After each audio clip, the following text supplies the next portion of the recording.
Seigneur, nous éclaire. La Bible dit que la vérité nous rend libre. Permets-nous de l'expérimenter et de la vivre. Car sans toi, nous ne sommes rien. Glorifie ton nom, Seigneur. Au nom de Jésus. Amen. Amen. Est-ce qu'on peut acclamer le Seigneur? Alléluia. Ceux qui sont derrière, essayez d'avancer. Ceux qui sont au fond, essayez d'avancer. On puisse s'élargir. Bonjour tout le monde. Bonjour tout le monde. Bonjour. Qui est béni ce matin? On a beaucoup prié. Gloire à Dieu. Et ce matin, je voudrais partager la parole du Seigneur avec nous tous. Le thème de mon enseignement ce matin, c'est choisir le chemin de l'humilité. Choisir le chemin de l'humilité. Choisir le chemin de l'humilité.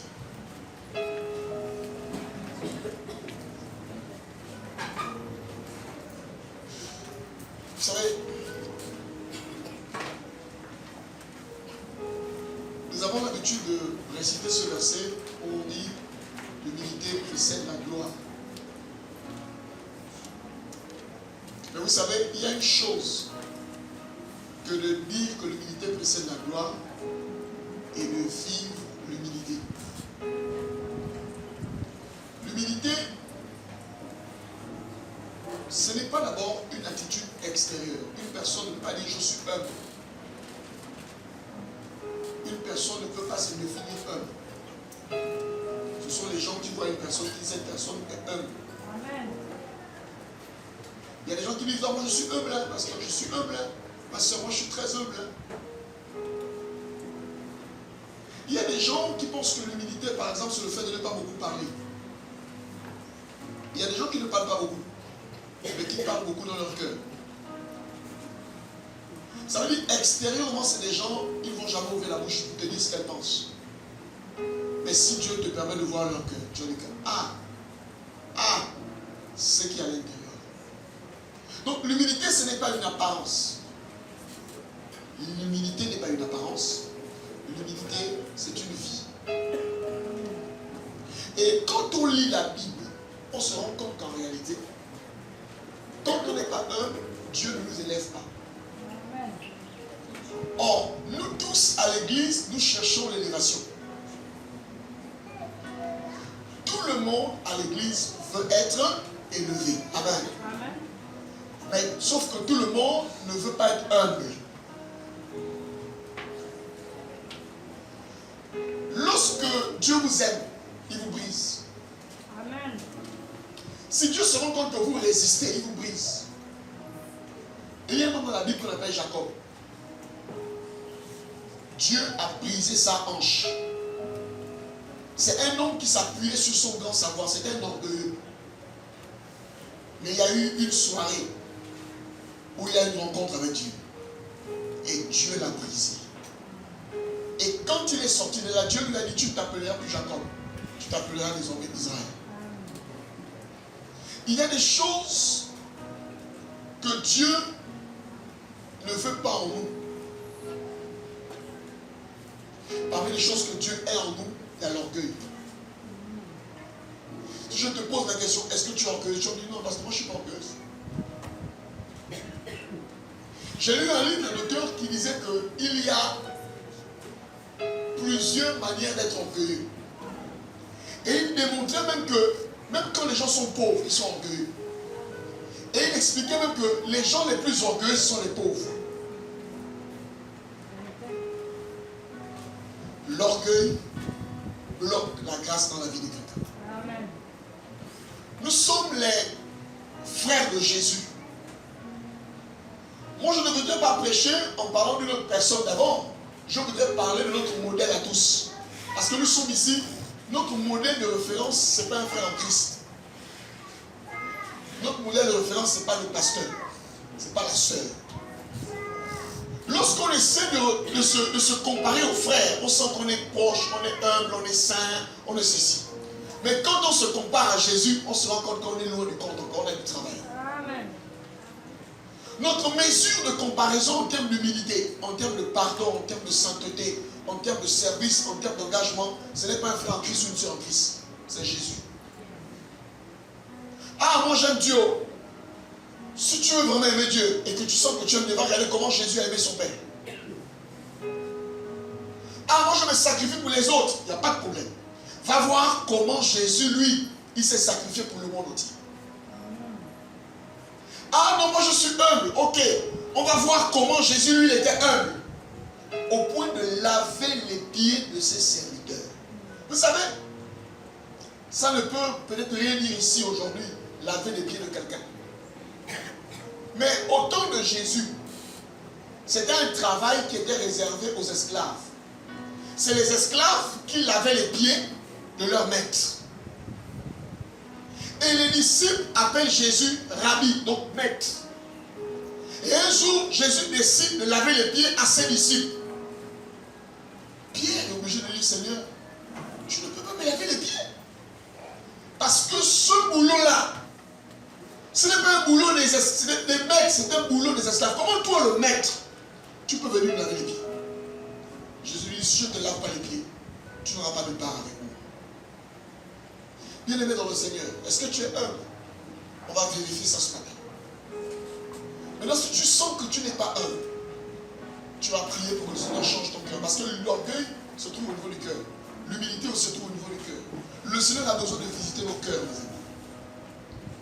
Il y a des gens qui ont l'orgueil, mais ils appellent ça la fierté. Parfois, ce n'est pas la fierté, c'est l'orgueil. L'orgueil a plusieurs formes. Il y a des gens qui ont l'orgueil des diplômes. Ils ont tellement fait des études. Il y a des gens qui ont l'orgueil spirituel, ils ont l'onction.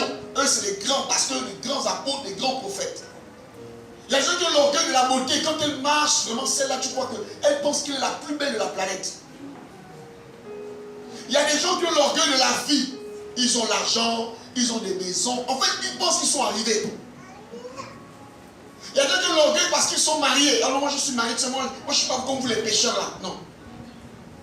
Chacun de nous a une forme d'orgueil qu'il entretient. Moi, je voudrais que ce matin, tu découvres quelle est ta forme d'orgueil. Tu sais, moi, je n'ai pas demandé parce que tu sais que moi m'a appris à ne pas demander. C'est de l'orgueil. Parce que la Bible dit que demandez et l'on vous donnera. Donc, une personne qui ne demande pas, elle dit que non, c'est un signe d'éducation. Ce n'est pas un signe d'éducation, c'est un signe d'orgueil. Parce que notre Seigneur nous a demandé de faire quoi? Demander. Non, moi, je n'aime pas demander. Il y a des gens qui meurent parce qu'ils n'ont pas le courage de demander un service. Ils sont tellement fiers d'eux. Moi, je ne peux pas demander. Pourquoi me voir mal? Parfois, Dieu crée le besoin pour te briser. Amen. Je reprends. Parfois, Dieu crée le besoin pour te briser. Il permet que tu n'aies pas pour t'apprendre à demander. Amen. Il y a des gens, moi, je peux faire quand je n'ai rien, je reste dans mon coin. Ça, c'est de l'orgueil, mon frère. Je n'aime pas me rabaisser. Qui t'a dit que tu te rabaisses en demandant? Vous savez, dans la vie, vous n'aurez pas toujours tout ce que vous voulez. Il faut que je vous le dise ce matin. Quel que soit votre argent, votre position, vous n'aurez pas toujours tout ce que vous voulez dans la vie. Et ça, vous suivez. Il y a des moments où tu peux tout avoir, mais il te manque quelque chose. Il y a des moments où tu as tout ce que tu veux, mais il y a un domaine de ta vie où tu es bloqué. Et Dieu va utiliser ce domaine-là pour te briser. Amen. Personne, écoutez-moi très bien, l'apôtre Paul dit, il commence à citer ses diplômes et son statut. Il dit hébreu et né d'hébreu. Quant à la loi pharisien, persécuteur de l'église, il commence à citer son CV. Il dit tout cela, je vois ça comme de la boue. Vous savez, le mot boue ici, là, tu penses que c'est la terre qui s'est mouillée. Non, dans le grec, le mot boue parle de la chiotte. Il dit qu'il voit son grand savoir, ses diplômes, ses compétences comme de la chiotte. Pourquoi? À cause de l'excellence connaissance de Jésus-Christ. Quand vous voyez les gens accrochés à leurs petites choses, accrochés à leur savoir, à leur diplôme, à leur argent, à leur travail, parfois, ces personnes-là ne sont pas humbles. Si on te dit entre ton travail et le Seigneur, tu choisis qui? Beaucoup de gens disent, on a dit de rechercher vraiment le royaume des cieux, mais ce n'est pas vécu dans nos vies. Beaucoup ne recherchent pas le royaume des cieux, beaucoup recherchent le travail dans le royaume des cieux, beaucoup recherchent le mari dans le royaume des cieux, beaucoup recherchent les enfants dans le royaume. Ils se servent du royaume pour avancer, mais ils n'ont jamais placé le royaume en avant.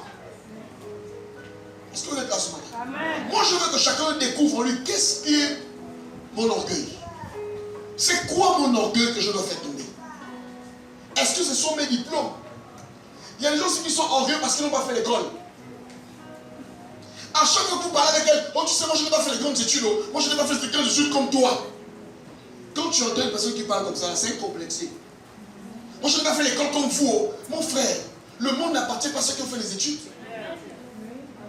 Tu as appris jusqu'au niveau où tu es, tant mieux, gloire à Dieu. Mais tu n'as pas à me dire, oh non, je n'ai pas fait les hautes études comme toi, c'est de l'orgueil. C'est pas l'humilité, c'est l'orgueil.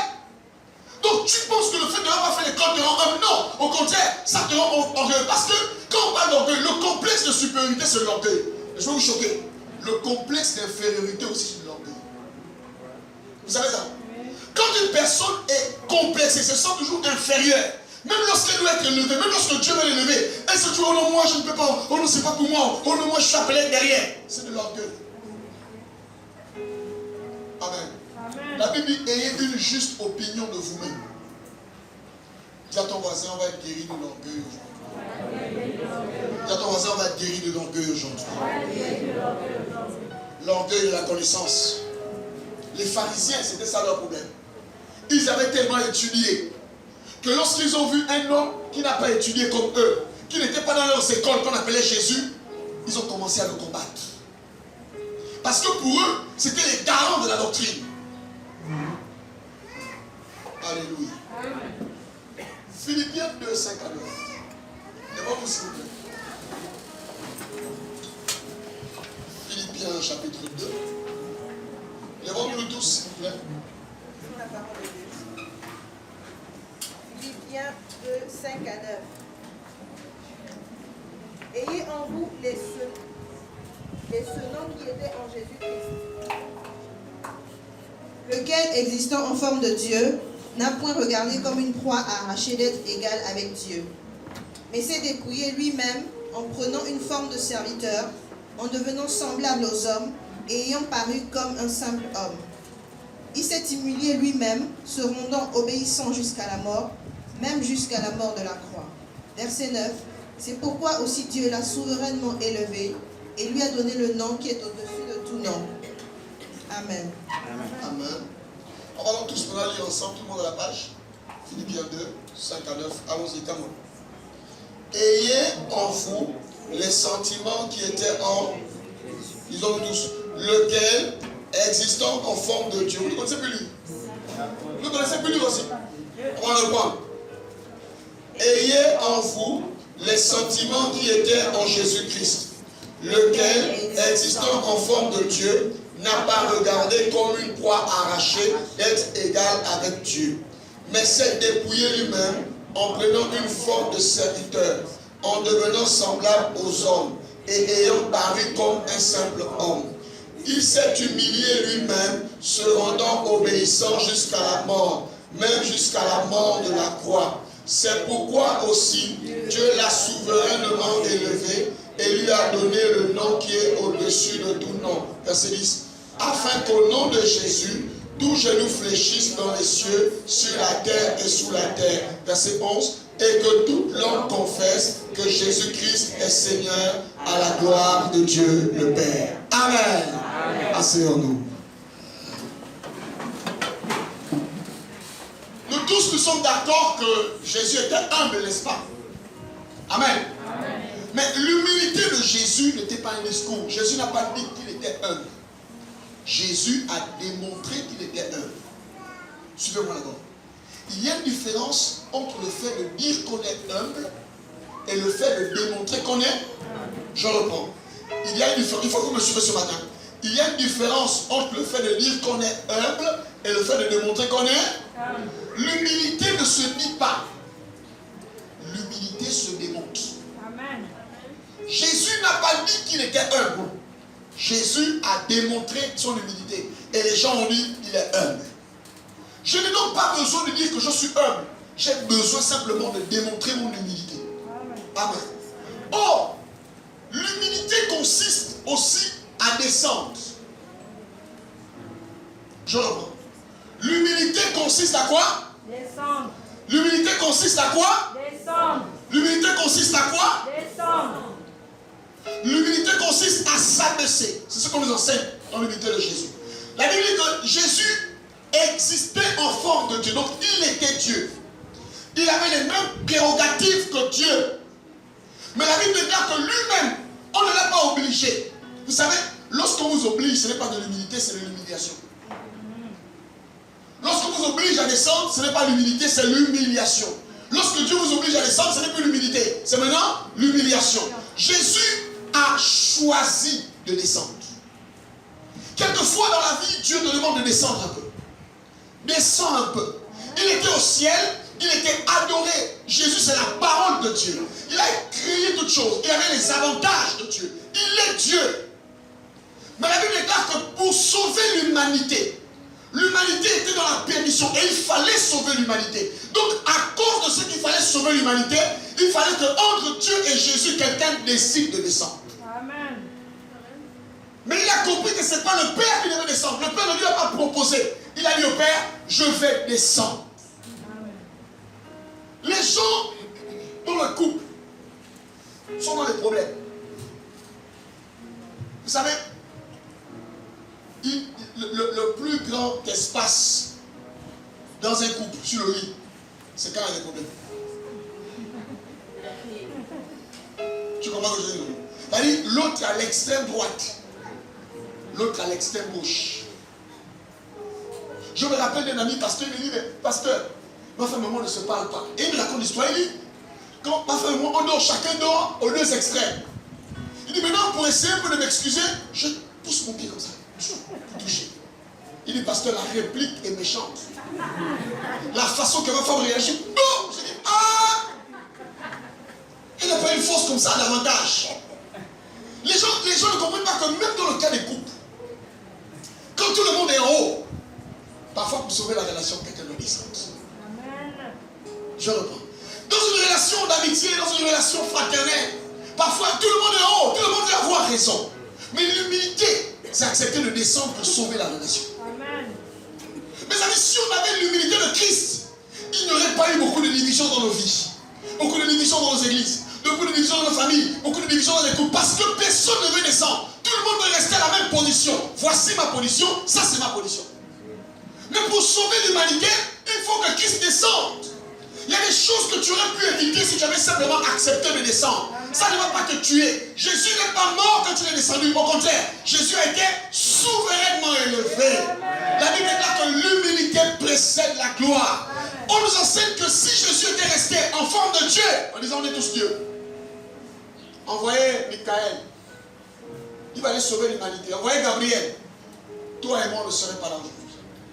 Si toi et moi nous sommes là aujourd'hui, c'est parce que quelqu'un a décidé de descendre. Amen. Toi aussi tu dois apprendre qu'il y a des moments dans la vie, c'est Dieu qui te propose de descendre. Il dit, tu sais, tu ne vas pas continuer à rester comme ça avec ton patron au travail. Le patron ne te parle pas. Le patron est bizarre. Parfois même le patron a tort. Mais parce que tu veux sauver l'atmosphère de l'entreprise, tu vas voir le patron pour le patron. Je ne te demande pas. Parfois, comme disait mon ami pasteur, que c'est quand même bizarre. Celui qui vient demander pardon, la personne qui reçoit le pardon gonfle. Je savais que tu devais venir. Je vous racontais l'histoire, ce qui était là de prédiquer avec mon ami. J'avais un ami d'enfance, on s'est chamaillé. Et puis je me convertissais à peine. On s'est vraiment chamaillé. Et le gars est resté chez lui. C'était mon ami, on faisait tout ensemble. Et donc j'arrive chez lui, chez sa maman. Elle me dit, mon fils, mais ça fait longtemps que je ne t'ai pas vu. Je dis, ah tiens maman, je suis venu me réconcilier avec mon ami là. Elle dit, ah mon fils, vraiment ça c'est le genre d'amis que mon fils a besoin d'avoir. Et donc elle rentre à la maison pour appeler son fils. Elle dit, il y a ton frère qui est là, il veut quoi? Il est venu te demander pardon. Elle dit, je savais qu'il devait venir. Je savais qu'il devait venir. Et il me fait attendre près de 15 minutes. Mon fruit de l'esprit venait à peine de commencer, donc c'était pas encore grand. Donc 15 minutes après, je commençais à vouloir perdre un peu le fruit de l'esprit. Il dit, je retourne sur moi, il voit, mais il dit, attends, reste là. Quand il vient tout fièrement, il dit, oui, tu veux quoi? Au fond du cœur, tu regrettes, tu dis, mon Dieu, pourquoi je suis même venu demander pardon ici là? Oui, tu veux quoi? Je dis, ah mon frère, je suis venu te demander pardon. Il me regarde d'abord. Oui, je te pardonne. Ne recommence plus ça. Moi, je n'ai pas vu l'aspect de... Parce que ce qui énerve, c'est la manière qu'il te répond. Moi, dans mon cœur, j'avais reçu de demander pardon. Parce que je voulais sauver la relation. Je n'ai pas... Ce qu'il va dire après, ça ne m'intéresse pas. Ce qui m'intéresse, c'est que la relation soit réconciliée. Donc, parfois, notre ego aussi te dit, non, n'est pas là-bas. Tu vas aller faire ça pourquoi? La chair te part. Et tu restes là et tu meurs. Il y a des relations qui n'auraient pas dû se casser dans vos vies. Mais par manque d'humilité, vous n'avez pas eu le courage de descendre pour dire, on va arranger. Mais Jésus est descendu. La Bible dit qu'elle existait en forme de Dieu. Il n'a pas regardé son égalité. On a fait les mêmes études, on a les mêmes diplômes. Mais quelquefois, j'ai besoin de descendre un peu. On est pareil, on est tous des belles, on est tous des collègues, on est tous des sœurs en Christ. Mais s'il te plaît, je vais descendre juste pour sauver la relation. Ça ne te coûte rien, ma soeur. Ça ne te coûte rien, mon frère. On a des problèmes dans nos églises parce que les gens ne veulent pas être humbles. Mais il faut les voir. L'humilité de la bouche, l'humilité. L'humilité précède la gloire. Mais vis maintenant l'humilité. Lorsque Dieu place des épreuves de l'humilité, tu ne supportes pas. Vous savez, pour que Dieu te rende humble, il ne vient pas te jeter ça comme une seringue dans le cœur. L'humilité ne se jette pas. Dieu met des situations où il t'apprend à être humble. Dieu crée des situations où il t'oblige. C'est-à-dire que tu ne le sais pas, mais tu as l'école de Dieu pour apprendre l'humilité. Dieu prépare ton cœur pour la grandeur. Mais pour que tu arrives à la grandeur, Dieu commence à te briser dans les petites choses. Amen. Les gens veulent vous prêcher beaucoup de messages, mais Dieu va dire reviens à l'essentiel d'abord. On ne peut pas vouloir la gloire si on n'est pas humble. La Bible est claire, c'est pas moi qui l'ai écrit. L'humilité précède la gloire. Que les chrétiens qui sont orgueilleux. Que les chrétiens qui sont orgueilleuses. Dieu ne veut pas ça. Dieu veut qu'il y ait l'humilité au milieu de nous. Parce que pour que la gloire de Dieu descende dans son ministère, il faut que les gens apprennent à être humbles. Humble dans ton foyer, humble dans tes relations, humble au mariage, humble au travail. L'humilité. Sans l'humilité, il n'y a pas d'élévation dans le travail. Sans l'humilité, il n'y a pas d'élévation dans le ministère. Il n'y aura pas d'élévation pour toi sans humilité. Amen. Dis à ton voisin, je choisis le chemin de l'humilité. Tu sais, à chaque fois que tu dis, allez, rends-moi humble, Dieu ne te rendra pas. Dieu va créer une situation pour que tu apprennes l'humilité. On n'apprend pas l'humilité dans une salle de classe, ça se vit. Et c'est dur que de vivre l'humilité. Mes amis, le brisement de Dieu, ça fait mal. Il y a des moments où tu as des ressources, mais un jour tu es obligé de ne tu n'as plus rien. Dieu te dit c'est le chemin. Il y a une école dans laquelle tu dois passer pour apprendre. Alléluia. Amen. Mais beaucoup de gens parlent seulement de l'humilité de Jésus. Mais il y a un premier élément dans l'humilité de Jésus. Jésus a manifesté son humilité par l'honneur. Dites avec moi l'honneur. Dites avec moi l'honneur. Jésus a honoré son Père en acceptant de descendre sur la terre alors qu'il était Dieu. Il a choisi de faire quoi? Honorer qui? Honorer qui? Dites avec moi l'honneur. Dites avec moi l'honneur. Dites avec moi l'honneur. Dites avec moi l'honneur. Voilà. Heureusement qu'il y a beaucoup de gens ce matin. Et ce message c'est pour toi. Quand tu dis que tu es humble, le premier signe que tu es humble, c'est ta capacité à honorer les gens qui sont devant toi. Amen. Amen. Je reprends. L'humilité, c'est la capacité à honorer ceux qui sont devant toi. Jésus a honoré son Père en descendant. Maintenant, je vais vous expliquer c'est quoi l'honneur en fait. Quand on dit que j'honore quelqu'un, qu'est-ce que ça veut dire? Quand on dit honore ton père, qu'est-ce que ça veut dire? Quand on dit honore ton frère, qu'est-ce que ça veut dire? Quand on dit honore ton patron, qu'est-ce que ça veut dire? Quand on dit honore ta mère, qu'est-ce que ça veut dire? Quand on dit honore ton pasteur, qu'est-ce que ça veut dire? Quand on dit honore ton grand frère, qu'est-ce que ça veut dire? Bien-aimés dans le Seigneur, l'honneur a disparu dans nos églises.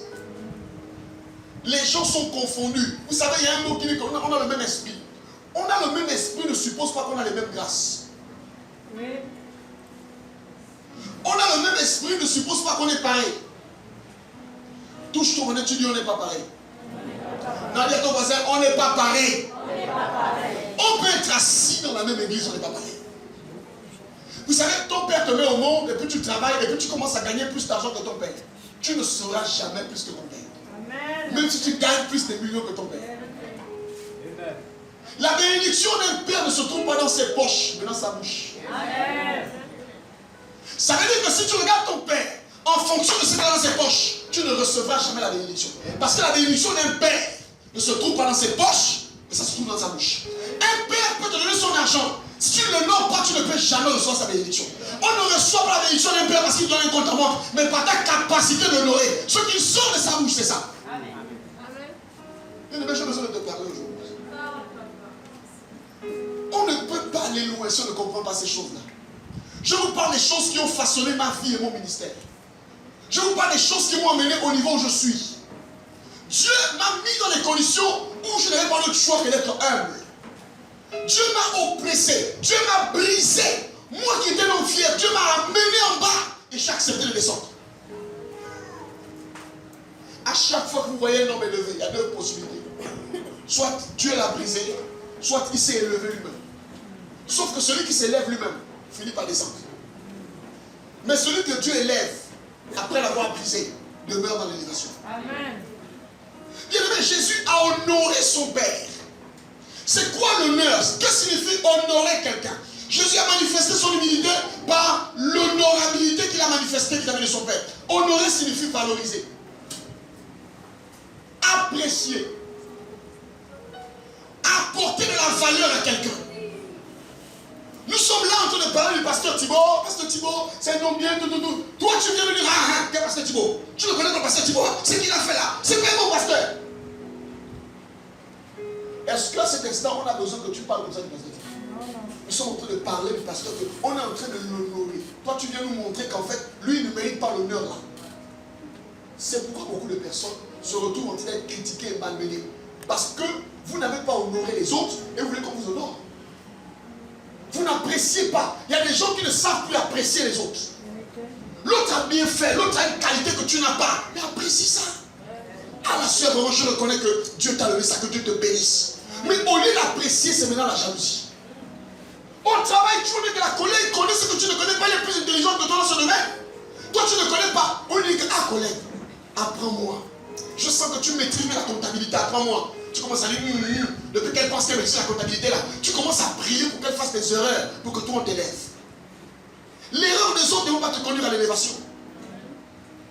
Honorer, l'église ne connaît plus honorer les autres. Honorer les frères, honorer les sœurs, honorer l'autre. On ne connaît plus ça dans l'église, on connaît seulement on veut la gloire. Mais la gloire passe par le fait d'honorer quelqu'un. L'apprécier. Ah la soeur, tu es belle ce matin. Tu as bien fait la modération, le frère, ce matin. C'est pas, oui, tu as fait la modération, mais il y a une partie là que tu n'aurais pas dû dire. Mon frère, on ne peut plus dire une phrase après on dit mais. C'est bon ou c'est pas bon. Non, tu as bien chanté, mais je trouve que tu trouves quoi? J'ai bien chanté ou je n'ai pas bien chanté? Dis à ton voisin, est-ce que tu connais honorer les autres? Dis à ton voisin, est-ce que tu connais honorer les autres? L'onction que tu n'honores pas ne te bénira pas. Celui qui déshonore son père, on va en parler, celui qui déshonore son père, même s'il a les millions, il finira dans la honte. Je vais vous faire des témoignages qui vont vous surprendre. Vous savez, vous pouvez voir quelqu'un, ses affaires marchent, sa vie marche, il a le travail, il est marié, il a le bonheur, tout. Et puis il n'honore pas ses parents. Il n'honore personne, il n'honore pas ses chefs, il n'honore pas ses pères spirituels. C'est un homme qui vit pour lui-même, il a son argent. Regardez, la Bible dit que la fin d'une chose, il faut mieux que vous sentez comme ça. Je connais des gens qui ont connu, qui sont montés dans la gloire. Mais parce qu'ils n'ont pas honoré les gens que Dieu a placés devant eux, ils ont fini dans le désordre. Vous devez le savoir, sur votre parcours, Dieu met des gens. Vous ne devenez pas grand par hasard. Sur votre parcours, Dieu met des gens. Et Dieu va vous enseigner l'honneur pour que vous arriviez à un certain niveau. Maintenant, je vais vous expliquer, c'est quoi l'honneur? Le mot qui est utilisé par honneur dans la Bible, c'est le mot kabod. Kabod signifie la gloire. La gloire. Je reprends. Le mot honneur est traduit par kabod, donc la gloire. Écoutez-moi bien ce matin. Ça veut dire quoi? Ça veut dire que Dieu met des gens sur votre route. Ton père a une certaine gloire, même si c'est l'ivrogne. Ta mère a une gloire, même si c'est une femme bizarre. Ton patron a une gloire, même si c'est un type bizarre. Ton pasteur a une gloire. Maintenant, regardez, écoutez-moi dire. Si la gloire de votre père, c'est à ce niveau-là, je veux dire quoi? C'est à ce niveau, ici. Ça, c'est la gloire que Dieu a donnée à votre père. C'est la gloire que Dieu a donnée à votre chef, à votre pasteur, à votre grand frère. C'est la gloire que Dieu lui a donnée. Suivez-moi très bien. Maintenant, vous, quand vous venez le considérer, vous ne le considérez pas à ce niveau-là. Vous le considérez ici. La différence entre ça et ça, c'est votre déshonneur. Oui. Ça veut dire honorer quelqu'un, c'est le voir comme Dieu le voit. Ce n'est pas le voir comme moi je le vois, c'est le voir comme Dieu le voit. Ce père de famille là peut être un ivrogne, peut-être qu'il n'a pas l'argent, c'est pas un problème. Mais comment Dieu le voit? Dieu dit que c'est le chef. Ce mari que j'ai épousé n'a pas d'argent, il est pauvre. J'aurais bien voulu épouser un milliardaire. Mais comment Dieu le voit? Il n'a pas d'argent, c'est vrai. Mais pas comment moi je le vois, comment Dieu le voit. Ça veut dire que si tu ne respectes pas une personne comme Dieu le veut, comme Dieu l'honore, tu es maudit. Oh, vous ne dites plus amen, hein? Amen. Vous êtes là? Amen. Vous êtes là? Regardez-moi, vous êtes là? Amen. Honorer quelqu'un, c'est pas le respecter. Honorer quelqu'un, c'est le respecter comme Dieu le voit. Amen. Honorer quelqu'un, c'est pas simplement l'apprécier, mais c'est voir la personne comme Dieu voit la personne. Il y a des gens qui ont ramassé la malédiction simplement parce qu'ils ont vu leur père pas comme Dieu le voyait. Un bandit comme ça là, un ivrogne. tu es en train, on va le voir, de voler ta vie. Est-ce que tu es là, ce matin? Est-ce que tu vois les gens comme Dieu les voit? Est-ce que tu vois ton patron comme Dieu le voit? Est-ce que tu vois ton pasteur comme Dieu le voit? Je ne dis pas comme toi tu le vois, parce que toi tu as une certaine manière de voir les gens. Mais ta manière de voir les gens ne les définit pas. Si je regarde pasteur Thibaut, si je regarde Kevin, c'est ma manière de les voir. Mais la manière que je vois Kevin ou Thibaut ou la soeur, ce n'est pas la manière que Dieu les voit. Moi je dois les voir comme Dieu les voit. Amen. Pourquoi tu as insulté ton père? Je l'ai insulté parce qu'il m'a énervé. Ça non. Pourquoi tu réponds à ta mère? Je réponds à ma mère parce qu'elle m'énerve. C'est une femme qui n'aime pas la paix. Ma soeur, on va le voir. Si ta mère ouvre la bouche, tu seras maudite. Oui.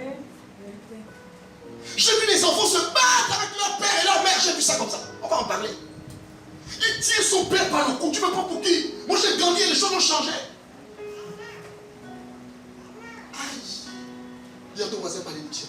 Malédiction. Dis à ton voisin malédiction. Malédiction. Tu tiens ton père au col, tu tournes son col comme ça là. Tu me prends pour qui toi? J'ai pitié de toi, je peux te balancer comme ça là. L'honneur. L'église n'a plus d'honneur. Et regardez comment il parle des serviteurs de Dieu. Oh, les pasteurs, c'est des faux. Ah bon, hein? Vous savez, j'ai lu un texte qui m'a fait peur. Le texte dit, ne touchez pas à mes ouins. Un ouin n'est pas touchable. Ce n'est pas moi qui dis ça. De la même manière que tu crois en Jean 3,16, Apocalypse 3,20, tu dois croire au verset qui dit, ne touchez pas à mes ouins. Ça veut dire quoi? Les ouins de Dieu, c'est Dieu qui les touche. C'est pas toi qui dois dire non, ça c'est un faux, ça c'est un vrai. Tu te bases sur quoi? Ne touchez pas à mes ouins. Et je vais ouvrir une parenthèse. Écoutez mes amis. Je l'ai dit quand j'étais à l'étranger.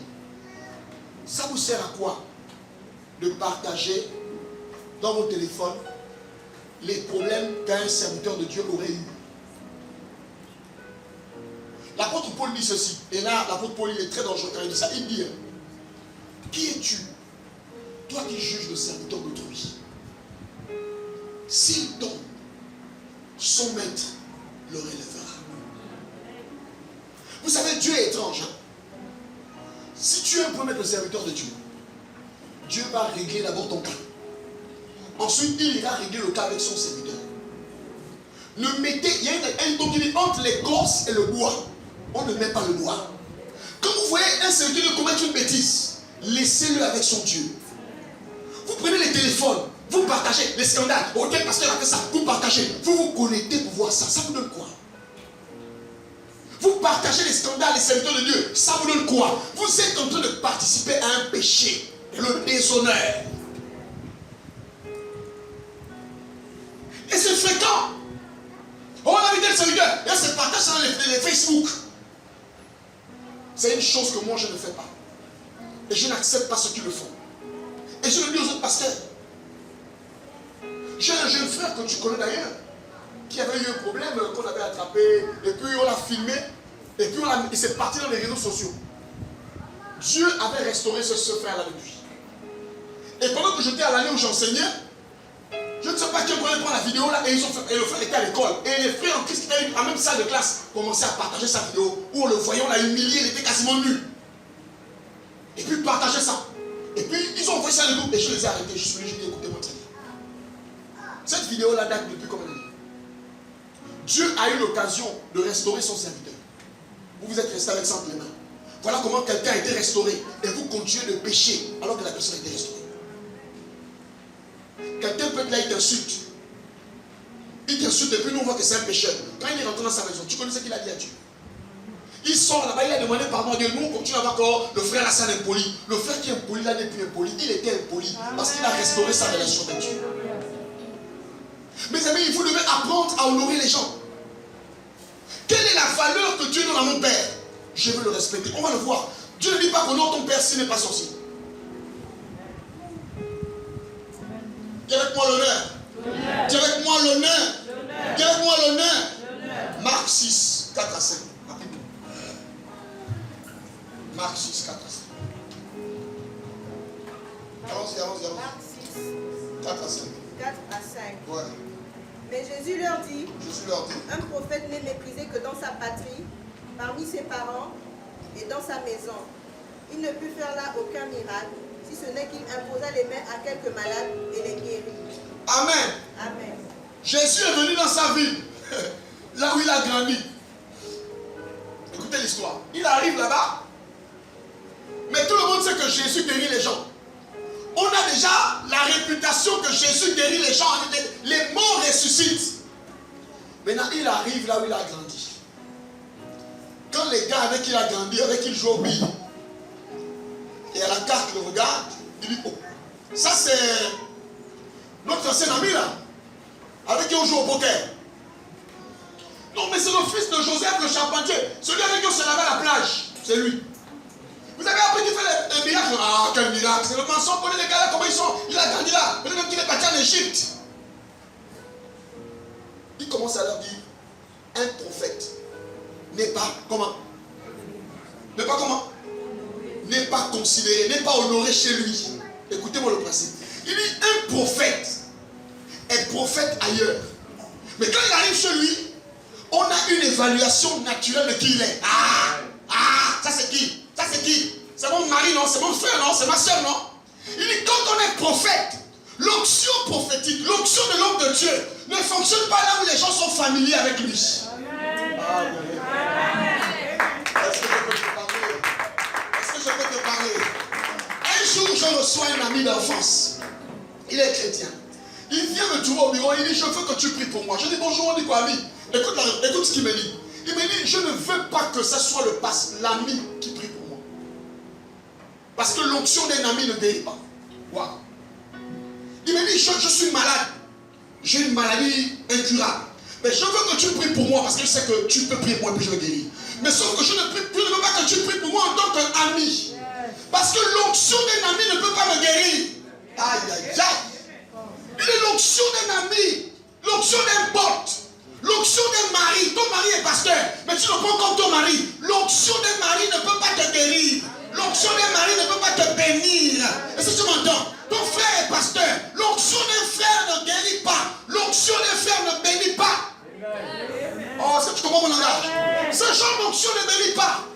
Il dit que je veux que tu pries pour moi, non pas en tant que ton ami avec qui on a grandi, mais je veux que tu pries pour moi en tant que père, en tant qu'homme spirituel, s'il te plaît. Prie pour moi.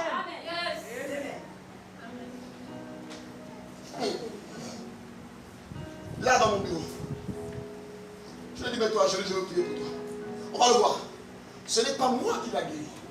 J'ai prié pour lui. J'ai prié. Il dit, j'ai un contrôle dans 2 semaines. J'ai prié pour lui.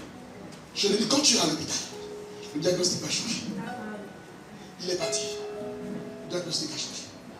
Il est revenu. Il m'a dit, le diagnostic a changé. Pourquoi? Parce que s'il était venu voir l'ami avec qui il a grandi, un ami ne guérit pas son ami. Jésus dit qu'un prophète, quand il vient dans sa patrie, si on le voit comme l'ami, rien ne peut se passer. Mais si on le voit comme le prophète, écoutez ce que le texte dit. Le texte dit qu'il a fait quelques miracles, mais il ne put guérir les gens, pas qu'il ne voulait pas. Est-ce que je te parle ce matin? Amen. Ce n'est pas qu'il ne voulait pas. Le texte ne dit pas qu'il ne voulait pas. Regardez le texte. Mais Jésus leur dit, un prophète n'est méprisé que dans sa patrie. Il est méprisé que dans sa patrie. Parmi ses parents. Parmi ses parents. Et dans sa maison. Et dans sa, on va dire, premièrement, il est méprisé où c'est?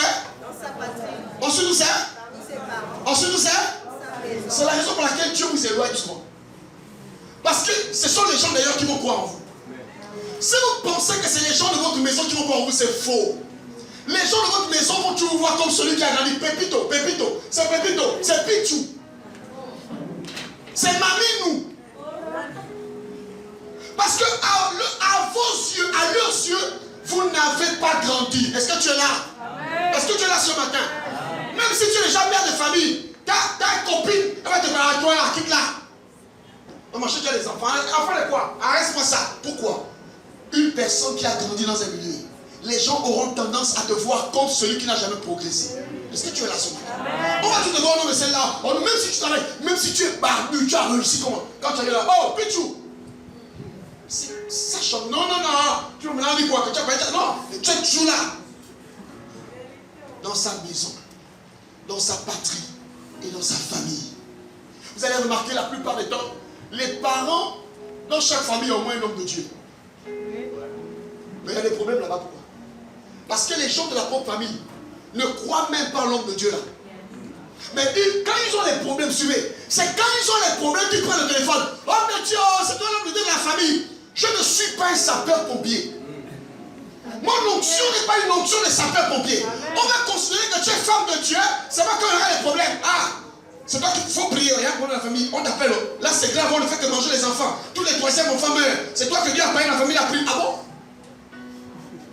C'est seulement parce que les gens meurent aujourd'hui que vous reconnaissez que je peux prier puis les gens, la mort s'arrête. Ça vous comprenez. C'est pourquoi quelquefois mes amis, vous devez comprendre que vous devez prendre du recul avec certains milieux. Amen. Vous devez parfois vous élever. S'il y a des endroits où il ne faut plus trop partir. Parce que la fréquence et la familiarité de ces endroits-là va tuer votre potentiel. Il y a des endroits où, si vous y restez, vous tuez la grâce. Vous empêchez aux gens de guérir. Parce que votre onction là-bas ne peut pas fonctionner. Jésus voulait guérir, mais il ne pouvait pas guérir.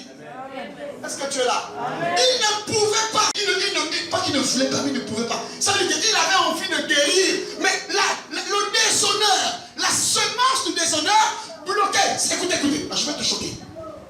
Ce n'est pas Jésus qui maîtrisait les flots de la guérison. C'est la semence du déshonneur qui gérait les flots de la guérison.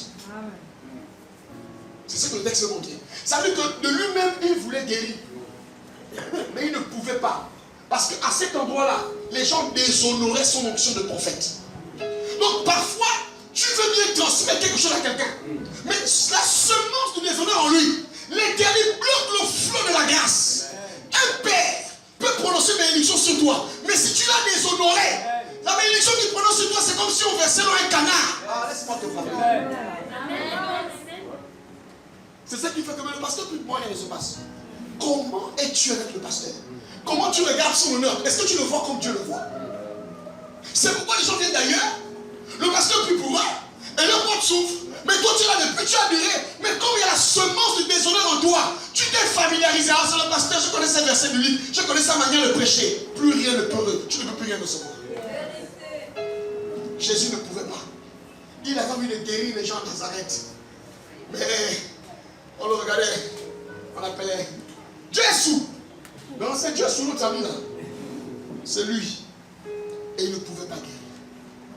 Bien-aimé dans le Seigneur, les flots de la bénédiction sont gérés par la manière dont tu respectes quelqu'un.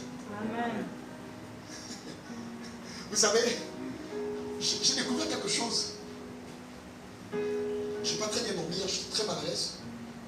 Et puis vers le petit matin, je dois te lire la Bible. Et puis, j'ai découvert quelque chose de terrible. Jésus était allé en train d'aller guérir la fille d'un homme qui était morte. Il est ressuscité. On l'amène pour aller guérir. Et il rencontre un homme qu'on appelle le centenier romain. Suivez. Matthieu 8. Le centenier romain arrive. Il voit Jésus. Il dit à Jésus, mon serviteur est malade. Jésus lui dit, ok. Si ton serviteur est malade, suivez-moi là-bas. Si ton serviteur est malade, allons chez lui. Allons à la maison, je vais guérir ton serviteur. Écoutez la réponse de gars. Il dit non. En fait, je ne suis pas digne que tu rentres dans ma maison. Écoutez bien ça. Il commence d'abord à comprendre que celui qui est en face de moi là, ce n'est pas mon ami. Je vous rappelle qu'il est centenier romain. Donc il gère une légion. C'est un homme puissant qui a une grande renommée. Mais Jésus n'a pas fait l'école. Jésus n'a pas un statut qu'on connaît dans Rome. Mais l'homme là est un homme, c'est un officier gradé. Un officier gradé qui voit un homme lambda qui n'a pas étudié. Mais quand tu le regardes, il voit cet homme Jésus comme Dieu le voit. Lis un peu Matthieu 8, on va comprendre ça. Lis un peu. Matthieu 8, 5 à 13. Écoutez l'histoire. Ouvrez tout le monde. Matthieu 8, 5 à 13. Écoutez cette histoire, oui. Comme Jésus entrait dans Capernaum, il rentre dans Capernaum. Un centenier l'aborda. Le centenier vient. Qu'est-ce qu'il dit? Priant et disant, Seigneur, mon serviteur est couché à la maison, Mon serviteur est malade. atteint de paralysie et souffrant beaucoup. Il ne marche plus. Jésus lui dit, j'irai et je le guérirai. Je vais partir le guérir. Le centenier répondit, Écoute ça. Seigneur, je ne suis pas digne que tu entres sous mon toit. Premièrement, je ne suis pas digne que tu rentres sur mon toit. Mais dis seulement un mot et mon serviteur sera guéri. Dis seulement un mot et mon serviteur sera comment? Ah, poursuis. Car moi qui suis soumis à des supérieurs. Ah, il pousse très loin. Il dit moi, je suis soumis à des supérieurs. Comment ça se passe? J'ai des soldats sous mes ordres. Et je dis à l'un va et il va. À l'autre viens et il vient. Et à mon serviteur fais cela et il le fait. Après l'avoir entendu, Qu'est-ce que Jésus a dit? Jésus fut dans l'étonnement et il dit à ceux qui le suivaient, Écoute ça. je vous le dis en vérité, même en Israël, je n'ai pas trouvé une aussi grande foi. Ah, poursuis. Or, je vous déclare que plusieurs viendront de l'Orient et De de l'Orient. l'Occident Oui. et seront à table avec Abraham, Isaac et Jacob dans le royaume des cieux. Mais les fils du royaume seront jetés Dehors. aux ténèbres du dehors, Oh, où il y aura des pleurs et des grincements de dents. écoute ça. Puis Jésus dit au centenier, va, qu'il te soit fait selon ta foi. Et à l'heure même, le serviteur fut guéri. Viens avec moi à l'heure même. Sans imposition de main, viens avec moi à l'heure même. Sans toucher le centenier, viens avec moi à l'heure même. Sans contact physique, viens avec à l'heure même. Sans avoir touché le malade, viens avec moi à l'heure même. Frère, la foi, quand un homme dit qu'il a la foi, parfois la foi consiste au respect de la personne qui est devant nous. Avoir la foi, c'est pas quoi?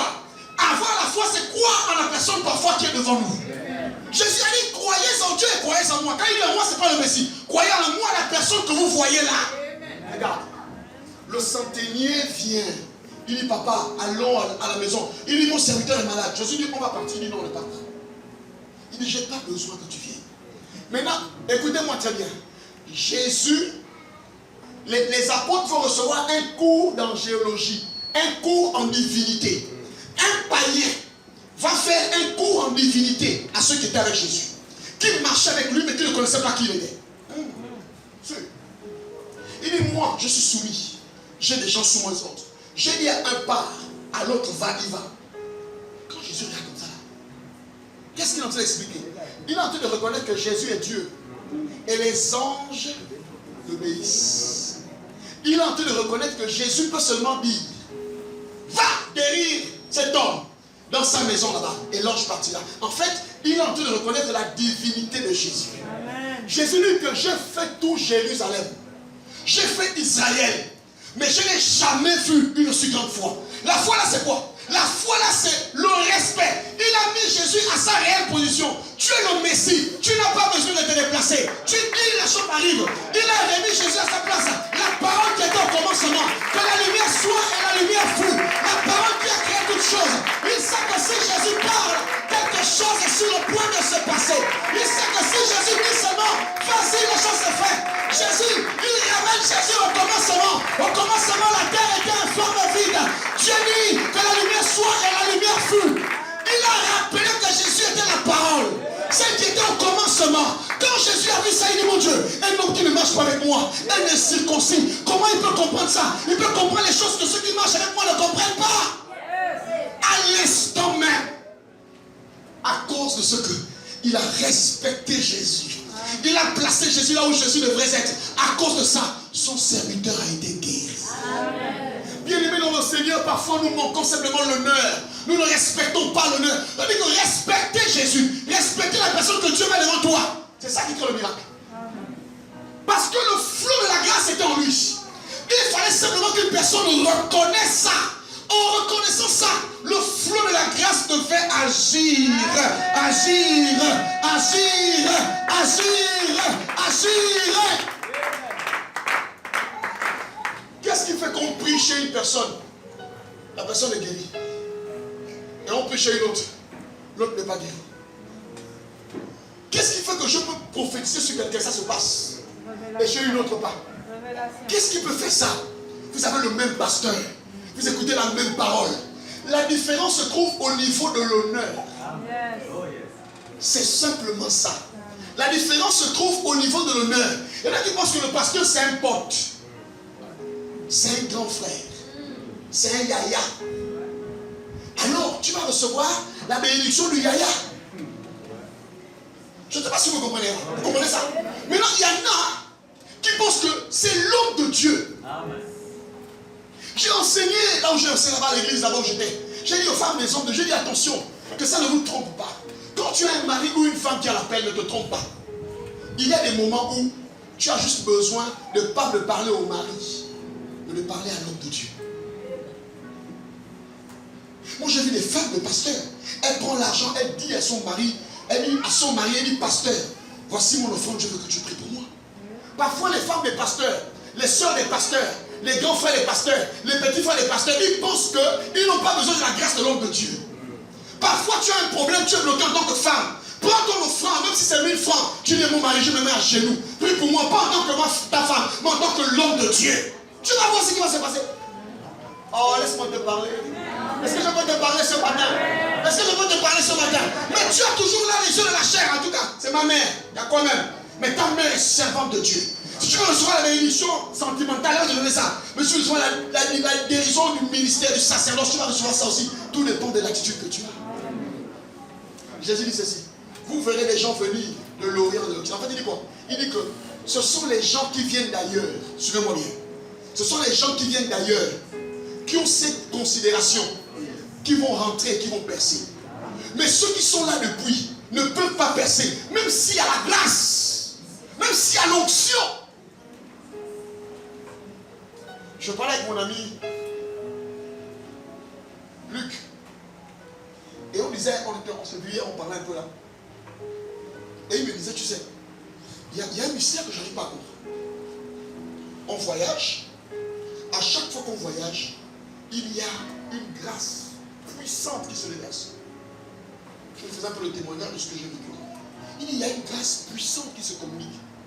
Il dit que les gens, c'est-à-dire que la dimension d'opération que tu n'as même jamais eu dans ton église, tu retrouves ça quand tu voyages ou quand tu vas dans une autre église. Et je l'explique que c'est simple. C'est parce que ceux qui t'écoutent sont habitués à t'écouter. Et quand ils te regardent, ils ne te voient plus. Vous savez, on a besoin d'avoir un type d'information pour que notre vision se modifie par rapport à une personne qui le dit. C'est pourquoi il faut préserver vos oreilles sur certaines informations. Il y a des choses, si on te les dit, ça te bloque. La personne devant toi peut parler, tu ne reçois plus ça. C'est pourquoi parfois, il faut protéger vos oreilles. Parce que quoi que l'on dise, l'information modifie la vision. Si on te dit que le pasteur Thibaut mange les gens, ou c'est un sorcier, tu peux continuer à être à l'église. Mais quand tu vas écouter le pasteur Thibaut, tu ne l'écoutes plus à 100%. Tu l'écoutes à 60%. 40%, c'est le doute. Est-ce que ce qu'on a dit, est-ce que c'est vrai? Est-ce que c'est pas vrai? Tu es là, tu écoutes pasteur Thibaut, tu le regardes, tantôt c'est bien, tantôt tu es froid, tantôt tu es chaud, tantôt tu es bien. En fait, tu es comme ça, tu es comme ça. En fait, tu ne peux pas être béni. Il faut donc que Dieu change ta vision. Il faut dire à Dieu, Seigneur, pardonne-moi. Un jour, un pasteur était dans son église. Il était collaborateur du pasteur. Le pasteur prêchait. Et quand le pasteur prêche, il commence à dire, dans son cœur, il ne parlait pas. Ah, le pasteur a dit quoi? Moi, je peux faire mieux que ça. Il a prêché comme ça. Il corrige le pasteur. Voilà que le pasteur prêche, lui, il est assis. Vous savez, pendant que vous m'écoutez là, Dieu seul sait ce qu'il a dans mon cœur. Le pasteur la parle comme ça. Il dit ceci. Pendant qu'il est en train de prêcher, c'est comme ça que la lumière s'arrête dans l'église. Ils sont à l'église. En fait, la lumière ne s'était pas arrêtée. Dieu l'a mis dans une vision où, vous voyez, toute la lumière s'est arrêtée dans l'église. C'est comme si c'était maintenant dans le noir. Suivez. Maintenant, ils sont dans le noir. Et vous voyez, quand on fait les spectacles, ceux qui vont dans les salles de spectacle, quand quelqu'un a l'estrade là-bas, on met le noir et puis il y a la lumière sur la personne. Non? Genre l'acteur qui fait le cinéma. Vous voyez maintenant? Voilà. Donc ils se retrouvent dans l'église, en plein culte. Le Seigneur ouvre une vision où tout le monde, il y a le noir dans l'église. Maintenant, il y a les lumières sur lui. Genre, c'est la star, quoi. Et puis Dieu lui dit, c'est ça que tu veux devenir. La star. Le jour que tu auras accompli la moitié de ce que cet homme a fait, tu pourras parler. Et il déclare qu'en 3 minutes, la vision est partie. Il s'est repenti. Et c'est à partir de là que ses rapports avec son pasteur ont changé. Parce que quand la semence du déshonneur est en vous, vous n'avez plus de limite dans vos pensées. Vous commencez à aller n'importe où, à penser n'importe quoi. Tu parles à ton mari. Il y a des femmes, on va voir. Tu fais des réunions à ton mari, des réunions. On est maintenant là, des gens qui ne peuvent pas lui parler, lui parlent. Oh, c'est pas normal ce que tu as fait là. Monsieur Ndélé, tu n'as pas besoin de faire ça. Quand il sort là, il va à la maison. Même si vous riez. On a arrangé comme chez les beaux-parents. Le fait que tu aies déshonoré ton mari, la malédiction rentre. Il faut le dire aux femmes. La Bible dit dans Ephésiens 5, 22, Femmes, soyez soumises à vos maris. Mais la Bible ne dit pas soyez soumises à vos maris si vos maris sont bien. Si vos maris ne sont pas bizarres. La Bible dit simplement soyez soumises. Il n'y a pas une condition. On ne dit pas non. Si ton mari paye la popote, sois soumise. Si ton mari, chaque matin, te donne 5 000, sois soumise. La Bible dit simplement, femme, soyez comment? Bon, les femmes, vous ne parlez plus. Hein? Vous ne parlez plus. Soyez comment? Soumise. Lorsqu'une femme n'est pas prête à être soumise, elle n'est pas prête pour un foyer. L'autre est à 5 000. Toi, tu es déjà à 45. Toi, tu sais que c'est comme ça. Moi, quand je m'énerve, hein, moi, je suis comme une radio, je parle. Oh, ma soeur, pardon. Baisse. Baisse. Si tu commences à être comme ça, la fréquence est augmentée, on fait comment? On sait dans la maison, ici, que quand on crie, quand il est bon, c'est ta voix qui sort. Comment tu fais? Et tu dis, Seigneur, bénis-moi, mais tu es maudite. Est-ce que tu es là ce soir? Il y a des femmes qui vont plus loin. Elles ferment leurs jambes. En tout cas, je vais revoir, tu vas partir. Pain sec. Elle porte 8 collants, elle est là. Mais il faut en parler. Ça se vit. Je l'emmène avec tout le monde. C'est comment on reste tranquille, bah non, je peux pas les parler. Et tu le vas mener, regarde le toit, il est là. Regarde le plafond. Tu me fais ça pourquoi? Regarde le costaud. Il vient petit, tu me fais ça pourquoi? Je dis, tu me fais ça pourquoi? Je sais que je te... Chunky, Chunky, va dehors, Chunky, tu vas voir ça. Vous savez que c'est vrai. Il y a des hommes là qui ont perdu leur place parce que simplement ils ont voulu préserver le goût. Ah, tu sais, oui, oh, tu sais, je vous avais fait, elle va m'accabler le soir.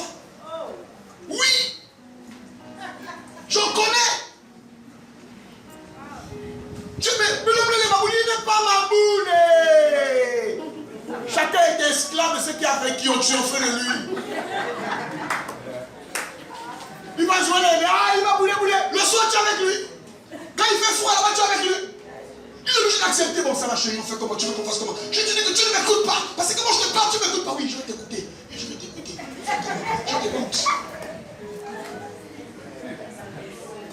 Vous les voyez la forme, la costaud là. Parfois il est là, il est général. Tu le vois là, mais va voir le petit machin qui le menace. Tu le vois avec les attributs, le matin là, mon général, mon commandant. Va le voir le soir. Le commandant à genoux. Mon général à genoux, s'il te plaît, tu sais que c'est toi que j'aime. Sans toi ma vie n'est rien. Ce sont des choses qui amènent la malédiction. Vous ne devez pas déshonorer votre mari parce que les choses. Non!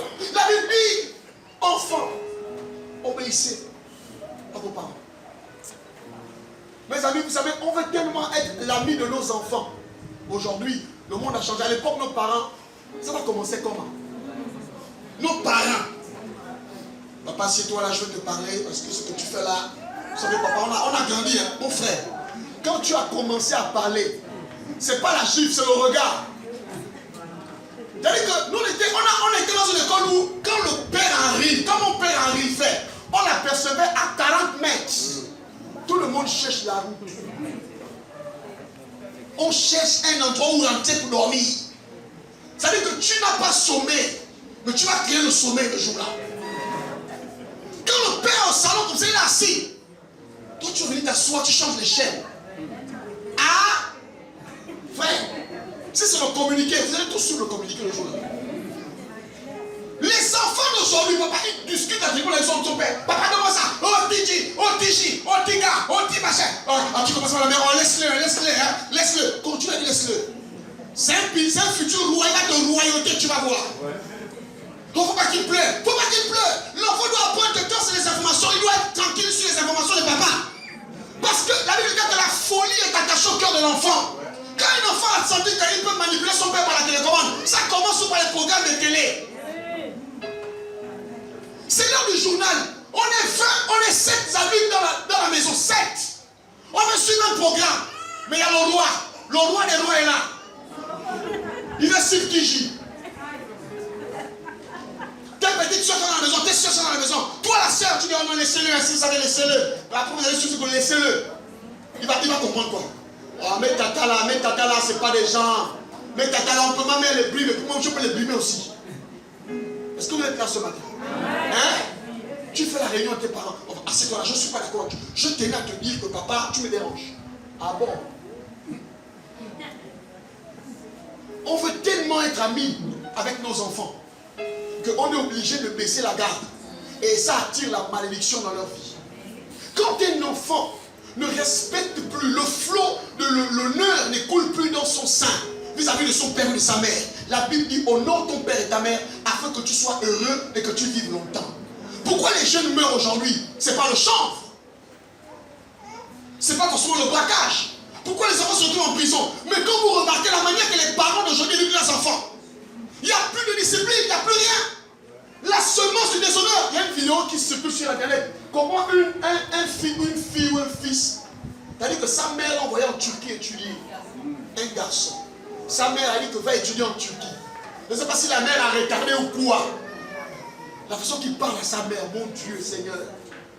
Tu m'as boule.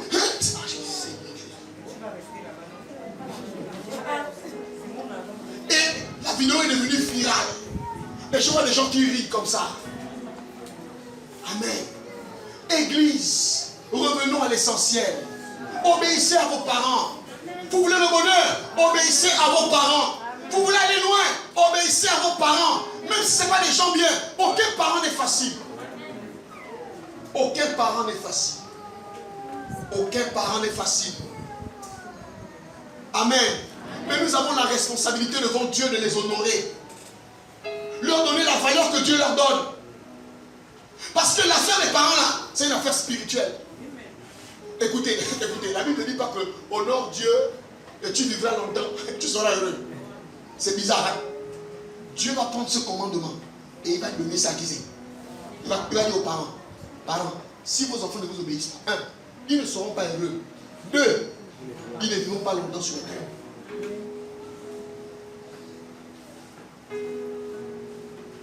Amen. Amen. Vous savez, moi, ma mère, c'est une femme, elle est tellement simple. Mais elle a de ces crises.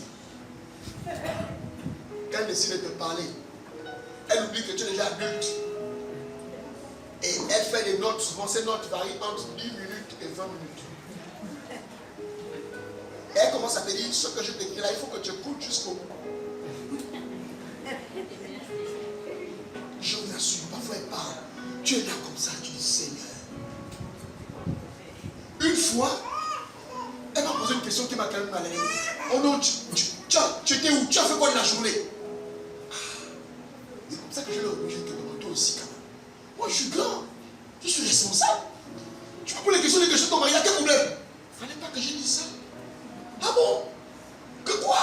Jusqu'à ta mère? Frère, c'est resté comme ça là une semaine. Mais le cœur te dit, honore. Je suis reparti par les moments, ça va. Oh oui, ça va bien. Tu as dit que je tue ta mère, je dis que je l'ai pas dit ça. Je seulement dit que je suis grand. Arrête de me chercher, de vouloir que tu fais quoi la journée. Ça la demande ça au plus petit. Moi je suis grand déjà. Mais ça, j'aurais pu me frustrer. Et puis elle s'est frustrée, je reste comme ça. Mais je comprends que le flot de la bénédiction, ça passe par là. Ça passe par un bonjour. Ah, ça va là-bas, ça passe par ça. Donc de temps en temps, quand tu veux le flot de la bénédiction, tu sais qu'une personne de toute source de bénédiction, sois bien avec elle, honore-la, fais la joie de son cœur. Et tu verras que bam. On est là, non? Le centenier a été guéri, l'homme a été guéri, Jésus l'a vu. Non, même si ta mère est à distance, même si ton père est à distance, si tu l'honores à distance, la bénédiction ne prend pas les frontières. Ça va arriver. Acclame le Seigneur, s'il te plaît. Les enfants de cette église, vous qui ne lavez pas les assiettes, si vous ne voulez plus être boni, lavez les assiettes. Pour ton bien, tu es sale avec S majuscule, arrange ta chambre, tu te fâches. Les enfants de cette église, dans vos maisons, c'est bien de prier le Saint-Esprit, nom de moi. Mais si tu es impoli, tu notes comment? Respectez vos parents. Est-ce que si on parle dans vos maisons devant vos parents que maman, comment est l'enfant là ici? Est-ce que tu es sûr que tu auras un 10 sur 10? Pose la question à un jeune là, tu es sûr? Mais bébé là-bas, il faut commencer à laver les assiettes. Vous comprenez? Quand maman dit qu'il reste à laver les assiettes, ne suis pas Kiji. Lave les assiettes. Parce qu'un enfant de Dieu n'est pas impoli. Amen. Alléluia. Amen. Alléluia. Amen. Alléluia. Vous savez, suivez. Quel que soit l'âge d'une personne, et son option et sa grâce, elle a toujours besoin de recevoir de quelqu'un. Dieu va appeler Abraham. Il dit, je fais de toi une grande nation. On est d'accord? Donc Dieu fait une promesse à Abraham. Abraham est grand. Mais la Bible déclare que quand Abraham va rencontrer Melchisédek, il va venir, il va se prosterner. Et Melchisédek était un homme comme lui, mais un homme qui avait une grâce que lui n'avait pas. Abraham était béni de Dieu, mais il avait besoin de la bénédiction de Melchisédek. Ça veut dire que dans la vie, même si Dieu t'a appelé, que non, je suis appelé à la grandeur. Non, c'est que tu dois passer entre les mains de certaines personnes pour te transférer ça et aller un peu plus loin. Et parfois, les gens que Dieu met devant toi, ce n'est pas des gens faciles.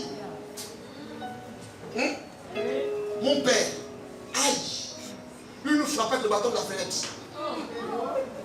Oui. Quand ça se casse, ça l'énerve encore. Et quand il te tape, le bâton s'est cassé sur ton corps. Mais il estime que c'est toi qui as cassé son bâton. Hein? Mais on est resté tranquille.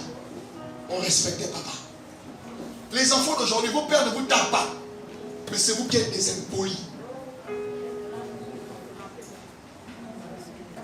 Amen. Quand ton père dit, quand je vais venir le soir, si je trouve la maison la salle, vous êtes avertis. Vous n'allez pas échapper à la Bastille. Non, vous allez vivre ça. Les enfants d'aujourd'hui, quand je vais rentrer le soir, si je trouve ça sale, la maman rentre le soir. Qui doit laver? Oh, c'est pas moi, c'est l'autre, c'est pas moi, c'est pas moi. Comme disait ma grand-mère, pas moi. Vous faites ça comme ça. Et c'est là où la malédiction s'installe. Parce qu'à ton âge, tu commences déjà à déshonorer ton père et ta mère. En refusant de laver les assiettes. Parfois, quand tu as un petit garçon et une petite fille, tu commences à dire, même si la ménagère est là, lave tes culottes. La ménagère, tu ne laves pas ses calicives. Lave tes calicives toi-même. Parce que les enfants, je avec les dames, c'est vous qui allez laver le ménage. Nous, on est dame de ménage. Qui va te gaspiller avec ça? Qui? Frère, chacun a son petit paquet. Tu soulèves ton petit paquet, tu vas laver. Et après, il y a une de ces chicottes pour vérifier si ce n'est pas propre ce que tu as lavé. Si ce n'est pas propre, on te chicote encore. Mais les enfants d'aujourd'hui, vous avez toutes les commodités, dames de ménage, bouteilles, saucissons, école qui coûte 50 000 par mois. Et vous devenez encore impoli. Que Dieu vous délivre au nom de Jésus. Amen. La Bible dit de Genèse 9, Noé. Noé est sorti de l'arche, il a planté la vigne. Suivez-moi très bien. La Bible déclare qu'il a bu son vin lui-même. Quand il a planté sa vigne, il a dit, moi je bois mon vin. Il a bu son vin, il était dans sa chambre. Dans son vin, dans sa chambre. Dans sa chambre, il s'est déshabillé. Sur son lit, lui-même seul avec son vin, il est nu, il dort. Son fils, Cham. Je ne sais pas s'il rentrait pour aller voler l'argent de son père. Quand il rentre là-bas, il voit son père nu, sur le lit, bourré. Le père n'était pas dehors, le père était nu dans sa maison. Qu'est-ce qu'il fait? Il sort de la chambre. Il va raconter dehors à ses frères. Là où vous êtes là, papa est nu dans la chambre, ça ne va pas là-bas. Il se moque. Les deux autres frères sont venus en arrière et ils ont couvert la nudité de leur père. Quand Noé est revenu de son ivresse, ses frères n'ont raconté, ses fils n'ont raconté. Regarde ce que Cham a fait. Regarde. Je vous ai dit, la bénédiction d'un homme, d'un père ou d'une mère ne se trouve pas dans sa poche mais dans sa bouche. Quand Noé a ouvert sa bouche, Cham n'a pas... C'est pas passé à côté, mais c'est tombé sur lui. Il a pris la nudité de son père et il a publié ça. Il y a des nudités des parents qu'on ne publie pas. Même si tu la connais, on ne la lit pas. Vous savez, un jour, j'étais avec un ami, pasteur. Et il faisait que me parler de son pasteur, son père. Oh non, mon père, mon père, mon père. Après, je lui ai dit que, toi, que tu parles de ton père. On dirait que ton père n'a pas de défaut. Il dit non, c'est pas ça. C'est pas ça. C'est pas qu'il n'a pas de défaut. Mais, en fait, quand on est un fils, parce que c'est ce qu'il m'a dit, il dit quand on est un fils, on ne regarde pas le défaut de son père. Parce que les défauts de notre père ne nous bénissent pas. Ce sont ces qualités qui nous bénissent.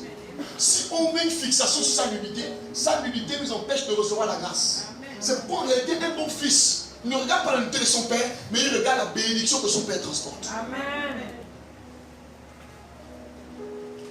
Jacob était vieux, mais c'est lui qui a changé la vie de tous ses enfants. Aveugle. Il y a des choses que tu n'aurais pas dû dire que tu as dites. On ne revête pas la nudité d'un parent, on ne revête pas ça, parce que c'est sacré. Faites attention, mes amis.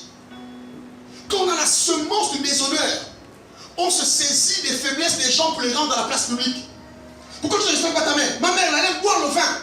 Est-ce que c'est parce que ta mère boit le vin que ça te donne le droit d'insulter ta mère? Tu es sûr? Ma mère là, c'est une femme, tu ne la connais pas. Elle boit le vin, tu dis que après qu'elle boit comme ça là, elle cabine partout. Ok, d'accord. Ok, d'accord. Mais c'est ta mère. C'est quand même ta mère. Tu dois comprendre que je n'ai pas le droit de... Je dois faire comme j'aime et j'ai fait. Tu dois couvrir sa nudité. Personne n'a le droit de parler publiquement de la nudité de son père ou de sa mère. C'est impossible, c'est pas bien. Ça fait que la grâce que la personne transforme, vous ne la recevez pas. Si vous déshonorez une grâce, vous ne la recevrez jamais. Pourquoi les gens, avant de prier, leur vie ne change pas? Travail, ils ne sont pas heureux. Mais regardez bien leur vie, comment ils se comportent avec leurs parents. Comment? Leurs parents biologiques et même leurs parents spirituels. Je suis venu te dire ce matin, tu peux faire la différence entre ce que fait la personne et la personne. Amen. Tu n'es pas obligé. Parce que j'ai lu l'histoire de David. David se retrouve dans un tunnel. Suivez-moi. En fait, il avait son armée juste à côté. Suivez bien. Il y a Saül qui est en erreur. Dites avec moi, Saül est en erreur. Saül en erreur. Dites avec moi, Saül est en erreur. Saül en erreur. Les amis de David lui disent, David, l'Éternel livre ton ennemi. C'est l'occasion de le tuer, David. Il est à côté. Toi, tu as la lance. David, tue-le. C'est Dieu qui le livre. Toutes choses concourent au bien de ceux qui aiment Dieu, David. Moi, j'aime David. Il n'est pas un homme parfait, mais c'est un homme loyal. C'est un homme qui connaît ce qu'on appelle la culture de l'honneur. Quelqu'un va continuer à voir quelqu'un et l'appeler loin de l'Éternel, sachant que l'Éternel n'est plus avec lui. Il va continuer d'appeler Saül loin de l'Éternel, alors qu'il sait que c'est lui David qui a reçu l'onction. Il sait que David, il sait que Saül là, c'est la peau la peau. Mais il va refuser d'être celui qui va faire tomber Saül. Il va dire, si Dieu doit le juger, que Dieu le juge. Mais moi, David, je ne mettrai pas mes mains pour tuer de Saül. On va lire ce texte ensemble. 1 roi 24, 1 à 8. Rapidement. 1 roi 24, 1 à 8. 1 roi 24. 1 Samuel plutôt. 1 Samuel 24, 1 à 8, s'il te plaît. Rapidement. 1 Samuel 24, 1 à 8. Ouais. Suivez ça, écoutez l'histoire. Lorsque Saül fut revenu de la poursuite des Philistins, on vint lui dire, voici David est dans le désert d'En-Gedi. Saül prit 3000 hommes d'élite sur tout Israël, et il alla chercher David et ses gens jusque sur les rochers des groupes sauvages. Il arriva à des parcs de brebis qui étaient près du chemin, et là se trouvait une caverne où il entra pour se couvrir les pieds. David et ses gens étaient au fond de la caverne. Les gens de David lui dirent, voici le jour où l'Éternel te dit, je livre ton ennemi entre tes mains. Voici le jour. Poursuis. Traite-le comme bon te semblera. Oh! David se leva et coupa doucement le pan du manteau de Saül. Il a coupé quoi c'est? Le pan du manteau. Il a coupé quoi c'est? Le pan. Maintenant regardez la réaction. Qu'est-ce qui va se passer? Après cela, le cœur lui battit. Le cœur va commencer à trembler. Oui. Parce qu'il avait coupé le pan du manteau de Saül. Il n'avait pas tué Saül, mais il avait seulement coupé son manteau. Il a vu le gars que David avait la crainte, son cœur a battu. Poursuis. Et il dit à ses gens, que l'Éternel me garde de commettre contre mon Seigneur, loin de l'Éternel, Oh! telle que de porter ma main sur lui. Amen. Amen. Est-ce qu'il y a génération de David dans cette église? Alors, est-ce que tu peux acclamer? Est-ce qu'il y a la génération de David dans cette église? Est-ce qu'il y a la génération de David dans cette église? Qui voit son père et sa mère en erreur, mais qui ne dit pas que c'est l'occasion de l'humilier? Qui voit son père et sa mère dans une faiblesse, mais qui ne dit pas que c'est l'occasion de l'être plus gros? Est-ce qu'il y a les David? Est-ce qu'il y a cette génération dans cette église? Il faut que je vous explique, parce que les gens sont à l'église et ne comprennent pas les principes. La Bible enseigne dans l'Ancien Testament pour nous enseigner les principes pour rester grand dans l'élévation. David est devenu roi, il n'a pas demandé ça. On est venu un matin, on l'a versé lui, il a dit tu seras roi en Israël. Normalement, il était le véritable roi. Mais il était un roi qui n'avait pas de trône. Maintenant, qu'est-ce qui va se passer? Saül, qui l'avait apprécié, l'a amené dans ses côtés. Et quand il a commencé à voir David prospérer, il a commencé à sentir que le petit, s'il va prendre ma place, qu'est-ce que je vais faire? Je vais tout faire pour le tuer. Donc, Saül et David vont maintenant devenir. Donc, David va passer son temps à fuir Saül. Suivez-moi bien. Quelqu'un qui veut te tuer, à tout prix. Tu as l'onction, il n'a plus l'onction. Mais lui veut te tuer, il te fait du mal. Il parle mal de toi partout. Suivez. Un jour, Saül est en train de poursuivre David.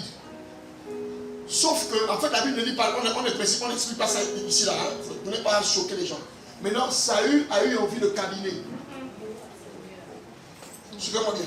Saül a eu envie de câliner. Suivez-moi. Et puis, il a baissé son pantalon. Il était en train de câliner. Chacun de nous a déjà été dans cette position un jour.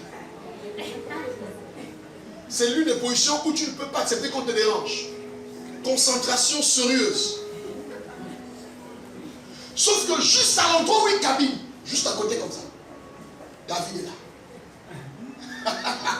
Alléluia. Mais attends, papa, tu as déjà le pantalon qui est baissé, tu vas te battre comment? Là, tu es mort en guerre. Quand les amis de David qui fouillaient Saül voient Saül, ils disent: hey David, l'Éternel t'aime. L'Éternel a pris ton ennemi. Il est venu et il a placé en train de cabiner juste à côté de toi. Aïe aïe aïe, toutes choses concourent bien de ceux qui aiment Dieu. David dit: je vais quand même essayer. Il prend l'épée, il vient et coupe un peu le manteau de Saül. La Bible déclare, j'aime la réaction de David. La Bible déclare que son cœur a tremblé. Il a dit au gars que si seulement pour le menton, mon cœur a fait ça. Maintenant, imaginez-vous que je le tue. Il dit: loin de moi de faire du mal, loin de l'Éternel. David, Saül n'est plus loin de l'Éternel. Si, tant qu'il est encore vivant, il est loin de l'Éternel. Le jour que l'Éternel ne voudra plus, il va le faire entrer. Mais pour l'instant, je ne veux pas me salir les mains pour le tuer.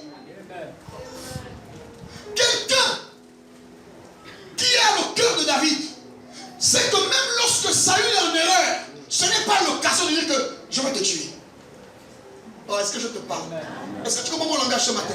Pendant que Saül est en erreur, il est en train de faire caca, ne viens pas l'enfoncer en disant que c'est Dieu qui l'a livré. Ouais, non, c'est un faux, c'est une fausse, c'est Dieu qui montre ses faiblesses. Non, non, non, non, non. Loin de l'Éternel.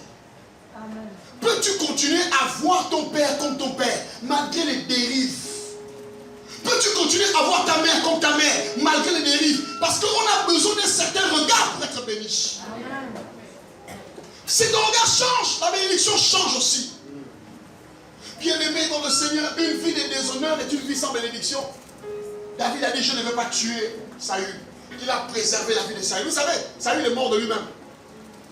Et lorsque David est revenu au trône, même lorsqu'il a été renversé, ça n'a pas duré. Pourquoi? Parce que David n'a jamais tué Saül. C'est pourquoi vous devez savoir que dans la vie, vous devez faire attention quand vous voulez faire du mal aux autres. Le déshonneur. Oh ma mère, là je te dis que c'est une sorcière. C'est une sorcière. Ne partons plus là-bas. C'est possible que ce soit une sorcière. Mais si tu changes de méthode, la grâce peut venir chez toi très vite. Est-ce que tu es là? Est-ce que tu es là? Quand une personne est en difficulté, on ne la coule pas. Quand une autorité est en difficulté, on ne l'enfonce pas. Oh, le patron ne connaît pas lire. C'est pas grave, lis à sa place. On ne coule pas une autorité. Le texte d'Éphésiens dit que nous devons servir nos maîtres. rester tranquille malgré le fait que... Est-ce que tu es obligé de rendre parce qu'on t'a fait du mal? Hein? Non. Tu es obligé de rendre. Oh non, pourquoi? Il m'a aussi critiqué, non? Je me suis salir. Saül est venu voulant tuer David. Mais David l'a évité. Et David est resté au trône. Est-ce que tu es là ce matin? Dis à ton voisin, je vais enlever la semence du déshonneur dans ma vie. Il y a trop de déshonneur. Vous savez, Jésus est à la croix, il est nu. Suivez-moi là-bas. Il est quasiment nu, on l'a crucifié. Tout le monde se moque de lui. Oh, mais si tu es le Fils de Dieu, sauve-toi toi-même et sauve-nous. Il avait dit, on a commencé à se moquer de lui. Il est à la croix. Suivez. Il est quasiment nu. Il est en train d'agoniser. Il est en train de dire, Seigneur, pardonne-leur car ils ne savent pas ce qu'ils font. Juste à côté, à sa droite, il y a un homme. À sa gauche, il y a un autre homme. Sauf que à sa droite et à sa gauche, à une extrémité, il y a un qui a la semence de l'honneur. À sa gauche, il y a un qui a la semence du déshonneur. Celui qui a la semence de l'honneur dit ceci. Quand celui qui a la semence de l'honneur dit avec toi-même, sauve-toi toi-même, sauve-nous. Tu es un faux Christ. Voici, celui qui a la semence de l'honneur. Il commence à dire à l'autre que tu ne crains pas Dieu. Nous, on est là, on mérite ce qu'on a là. Il voit un homme qui est nu. Mais quand il le regarde, il le voit au-delà de son aspect physique. Il ne voit pas en lui un homme qui vit la même condition que lui. Mais il voit en lui un sauveur qui vient vivre la même condition pour les sauver. Et il dit, souviens-toi de moi. Lorsque tu sauras dans ton règne. Jésus, quasiment en train d'agoniser, humilié, craché, rejeté, trahi par les siens. Il va prononcer cette parole. À l'instant même. Pas après. À l'instant même. Tu seras avec moi dans le paradis. Voilà comment un homme, à cause de la culture de l'honneur, est rentré au paradis sans confession. Le premier homme qui est rentré au paradis à la croix avant la mort de Jésus, c'est un brigand. Pourquoi? Parce que cet homme a vu ce que les autres n'ont pas vu. Quand je regarde Papa Ndele, qu'est-ce que je vois? Quand tu regardes ta mère, qu'est-ce que tu vois? C'est là la différence. Parce que la manière dont regard a changé les choses. Ce regard, il a vu en Jésus un sauveur. L'autre a vu en Jésus un imposteur. Le regard a fait la différence. La manière de voir fait la différence dans la grâce. L'autre a vu un imposteur, l'autre a vu un sauveur. Alors celui qui a vu le sauveur est sauvé. Celui qui a vu l'imposteur est perdu. Alléluia. Acclame ton Dieu. Acclame ton Dieu. Je vais vous dire une chose. C'est possible de vivre avec les sorciers et ne pas être victime de la sorcellerie. C'est possible d'avoir grandi avec une mère sorcière et tu ne deviens pas sorcière et tu réussis ta vie. C'est possible d'avoir vécu avec un père qui est sorcier mais Dieu te préserve et tu vis ta vie. C'est possible. Moi je vais vous dire une chose qui va vous choquer. Vous savez, j'en parlais avec une soeur hier. J'expliquais, on parlait avec cette soeur et je disais à cette soeur que souvent, les gens pensent que la seule bénédiction qu'on a, c'est la bénédiction qui vient du ciel. C'est pas vrai. Pasteur Thibaut, c'est pas vrai. Il y a des gens là, la manière qu'ils ont traité leur mère, ils ne sauront plus jamais de vous. Suivez. Moi j'ai grandi avec ma grand-mère. Je fais mon témoignage. J'ai grandi avec ma grand-mère. Beaucoup de gens, notamment mes frères, disaient que c'est une sorcière. Oh non, la rêve. Oh, elle fait des trucs. Moi je n'avais jamais rêvé. Elle m'a appris quand ma mère s'est séparée de mon père. J'avais à peine 1 an. Vous imaginez un peu. Elle m'a pris de 1 an jusqu'à comme je suis devenu grand. Je suis parti à l'école entre ses mains. Tout ce que j'ai eu dans ma vie, j'ai grandi entre ses mains. Si elle avait le vampire, je ne sais pas. Si elle n'est pas le vampire, je ne sais pas. En tout cas, moi je ne cherchais pas son vampire. Ou si elle avait le vampire. Moi je cherchais à être éduqué. J'ai grandi avec ma grand-mère. Suivez-moi très bien. Mes frères, eux, c'est eux qui avaient les visions. Oh, c'est sorcière! Et moi j'étais là. Un jour, je suis devenu grand. J'étais à l'église. Un dimanche, après le culte, je m'assois. Je suis assis comme ça. Moi, ma grand-mère, j'allais là-bas. Je faisais du bien à ma grand-mère. J'amenais des plis. Je m'occupais d'elle. Elle a besoin de quelque chose, je suis là. Parce que la vérité, c'est que ce sont les grand-mères qui ont la bénédiction. Donc une grand-mère vit, c'est elle qui est dépositaire. Mon père était vivant, mon frère. Mais comme je devenais avec ma grand-mère, c'était elle que je considérais comme ma mère. Et pendant que d'autres voyaient que c'était une sorcière, moi je voyais en elle une grand-mère, quelqu'un de bien. Tout dépend du regard que tu... Tu ne parles de rien que tu... Oh, ne parle pas là-bas, oh, elle empoisonne les gens. Moi, quand je la vois, c'est pas une empoisonneuse, désolé. J'aime. Et en plus, je suis devenu chrétien. Et je découvre que celui qui est en moi est plus grand que celui qui est dans le monde. Ça va passer où? Un jour, un dimanche. Mes amis, écoutez ce que je vous dis. J'ai fait des courses de près de 100 000. Des courses à chaque côté. J'ai pris le taxi derrière la prison. Je suis descendu. Elle était dehors comme ça là. Je vous raconte des choses. Hein. Elle était dehors comme ça. Quand je suis arrivé, j'ai déposé les sachets devant elle. Elle était assise. Elle restait souvent dehors devant la porte. Et puis elle m'a regardé. Elle m'a dit viens. Je suis venu. Elle m'a regardé. Elle a ouvert les sachets. Elle m'a regardé. Elle m'a dit viens. Elle a pris mes mains. Elle a mis ça sur ses côtes comme ça, ses hanches. Elle a pris ça. Après, elle a levé sa côte. Mes amis, elle s'est mise debout. Elle a cité toute la généalogie de mes parents que moi je ne connaissais pas. Les gens qui étaient morts depuis. Elle a appelé. Elle a commencé à dire, lui là, il va réussir. Quels que soient les endroits où il partira, il va réussir.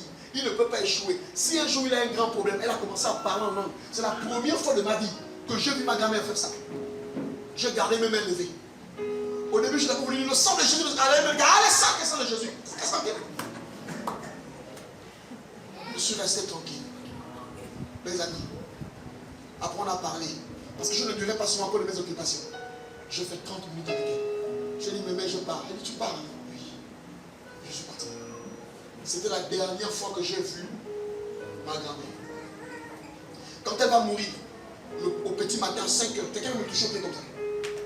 Elle me dit, amour, je souhaite te dire au revoir, je pars. Je dis, tu vas où? Elle dit, je pars. On m'appelle pour dire qu'elle est malade. Quand je m'en vais à l'hôpital, on me dit qu'elle est plus à Saint-Véronique.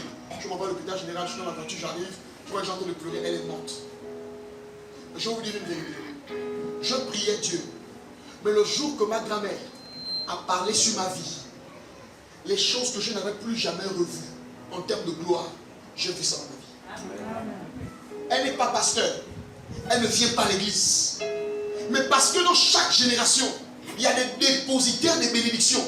Quand vous lisez la Bible, suivez. Quand Dieu va bénir Joseph, pourquoi Joseph est le prince de ses frères? Parce qu'on va bénir les autres. Tu es béni, tu es ceci, tu es cela. Quand il arrive à Joseph, il le regarde et dit, tu es béni de la bénédiction du ciel, et la bénédiction de la terre, et la bénédiction du sein maternel. Donc Joseph était au-dessus de cette bénédiction de Dieu, la bénédiction de la terre et la bénédiction de ses parents. Les gens sont maudits à l'église parce qu'ils ont souvent la bénédiction de Dieu. Mais vous êtes sur la terre, Dieu vous a mis dans des familles et il y a des bénédictions dans ces familles-là.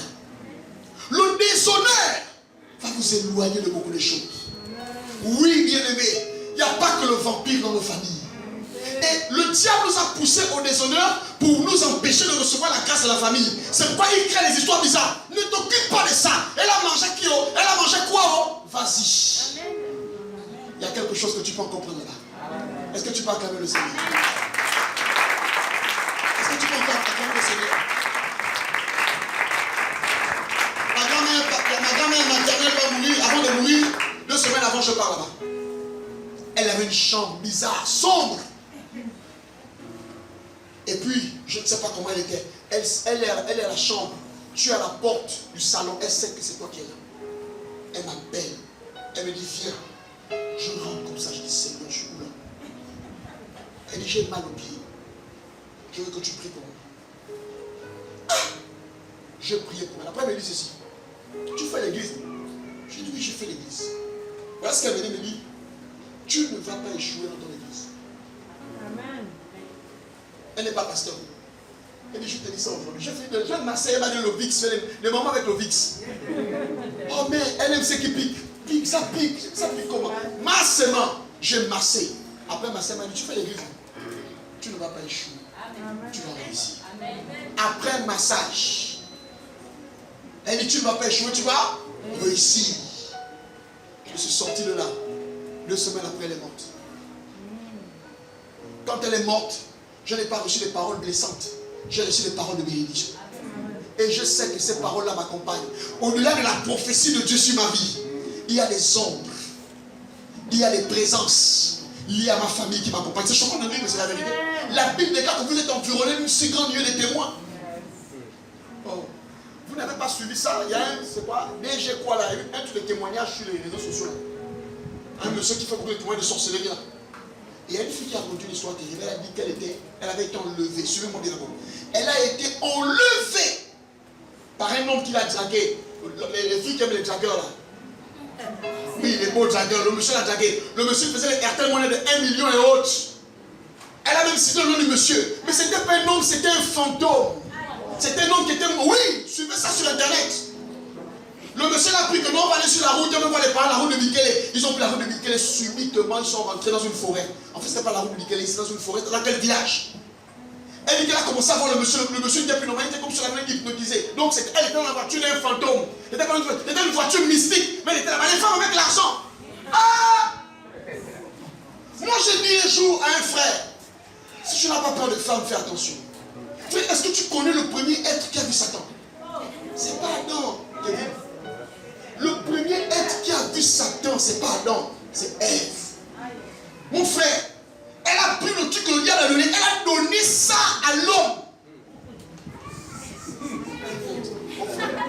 Là où un homme ne peut pas rentrer, femme peut rentrer. Yes. C'est-à-dire, toi-même, tu vois l'homme là comme ça, il est vilain, bizarre. Et que naturellement, tu dis que tu peux avoir peur et dire que c'est son gars. Ah! Oh, je l'aime, tu l'aimes. Femme, mon frère, attention. Bien aimé. Donc le monsieur partait pour la tuer.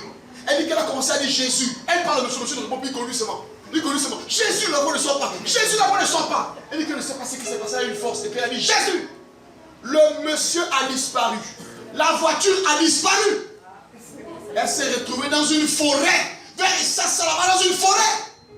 Une fille femme. Suivez-moi, t'as dit. Suivez-moi, t'as dit. Non, je ne sais pas dire une fille, calmez-vous, c'est faux. Non, calmez-vous. Je n'ai rien dit de plus, je ne sais pas dire. C'était sur le témoignage, je ne sais pas précis. C'est comment? Calmez-vous. Pas calmez-vous, les filles, frère, sur la folie. J'ai dit quoi? Je n'ai rien dit, n'accusez pas quand même. Alléluia. Elle dit que perdue dans la forêt, suivez-moi rien, elle va voir un vieux et une vieille. Suivez. Le vieux est là. Pour venir, il va commencer à trembler. Je suis dans la forêt maintenant que c'est fini. Et puis la vieille femme va lui dire que toi tu n'es pas l'enfant de tel. Elle a dit si, suivez-moi. Et la vieille femme là va mettre la main comme ça sur son dos. Elle dit que dès que la femme là va mettre la main là, elle va disparaître. Elle va se retrouver là vers Bikele là. Les taxis qui vont au 12, au PK12, donc elle va disparaître. Question, c'était qui la femme là?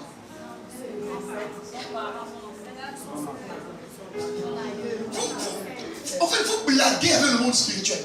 Vous n'avez jamais vu des témoignages de quelqu'un qui est en train de mourir. Il rêve son père qui est mort, qui dit que tu vas gagner. Il est dans le coma, il rêve des gens qui sont morts, qui disent que c'est pas ton jour repas. Frère, si vous déshonorez vos familles, c'est fort probable que vous passez à côté de beaucoup de choses. La sorcellerie là qui n'a pas pu te tuer depuis que tu es enfant, c'est pas maintenant que ça va te tuer. La Bible déclare que dans ces choses, nous sommes plus que vainqueurs. Moi je crois en un Dieu qui te fait vivre en Égypte, au milieu des pharaons, mais tu es plus que vainqueur. Moi je crois en cette église, je crois en ce christianisme, là où tu arrives au milieu de ceux qui sont dans la sorcellerie, mais tu es là, tu peux prospérer, tu parles avec eux. C'est pas en fouillant, et tu prends le risque.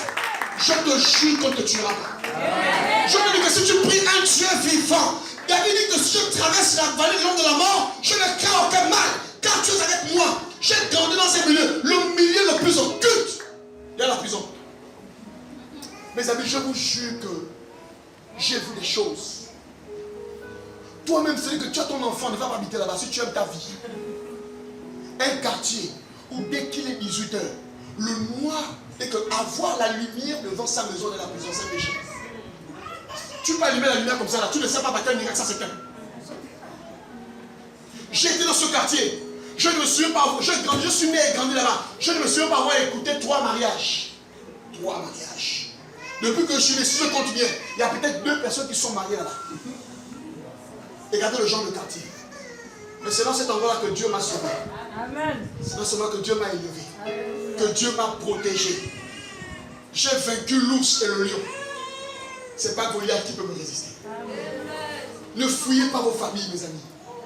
Ne déshonorez plus vos familles. Toutes les familles ne sont pas bonnes. Nos familles ont des problèmes. Toutes les familles ont des problèmes.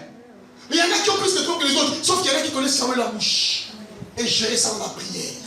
Qu'il en soit ainsi pour toi. Ce n'est pas un message lui qui dit que quitter vos familles. Qui tu quittes ta famille, tu vas partir. Acclame le Seigneur. Acclame le Seigneur, s'il te plaît. Acclame le Seigneur. Acclame le Seigneur. Je vais vous faire une démonstration pour terminer. Hébreux 7, 7. Hébreux 7, 7. Suivez. Hébreux 7, verset 7. Tu peux lire? Lis, s'il te plaît. Hébreux 7, 7. Écoutez ça. Or, c'est sans contredit l'inférieur qui est béni par le supérieur. Oh, très bien. Sans contredit, quoi c'est? L'inférieur qui est béni au? Suivez-moi. Nous avons 2 bouteilles d'eau. N'est-ce pas? C'est la même taille, non? Si je fais comme ça là, est-ce qu'il peut y avoir transfert? Non. Hein? Il peut y avoir transfert comme ça? Non. Pour qu'il y ait transfert, il faudrait que je prenne une bouteille, que je la baisse, et que je allume une eau, et que je fais comme ça.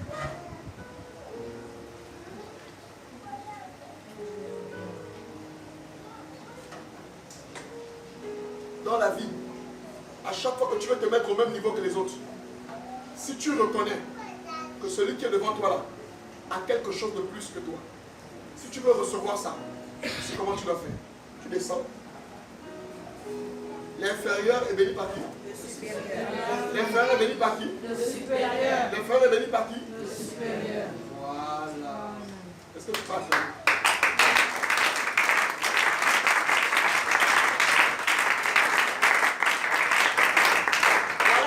Voici ce que Philippiens nous a dit. Philippiens nous a dit que Jésus existant en forme de Dieu, c'est pas ça. Il n'a pas regardé son égalité avec Dieu comme une proie à arracher. Il a fait quoi? Il était comme ça avec Dieu. Qu'est-ce qu'il a fait? Il est descendu. On est d'accord, non? Jésus est descendu. Mais la Bible dit quoi dans le verset 9?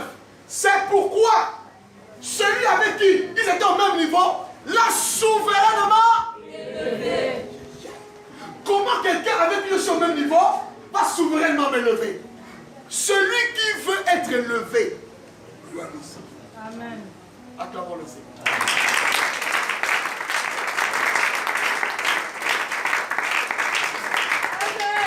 Chaque année que Dieu fait, je prends mon offrande. Je prends mon offrande chaque année que Dieu fait. Je me mets à genoux. Je suis votre pasteur, mais moi.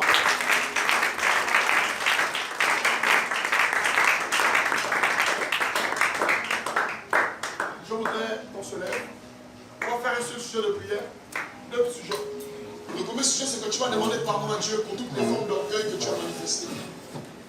Le second sujet, c'est que tu vas te lire ton frère et tu vas dire à Dieu, Seigneur, brise-le. Un sujet bizarre, mais il le faut. Amen. Oh, oh, oh, oh, je crie à toi.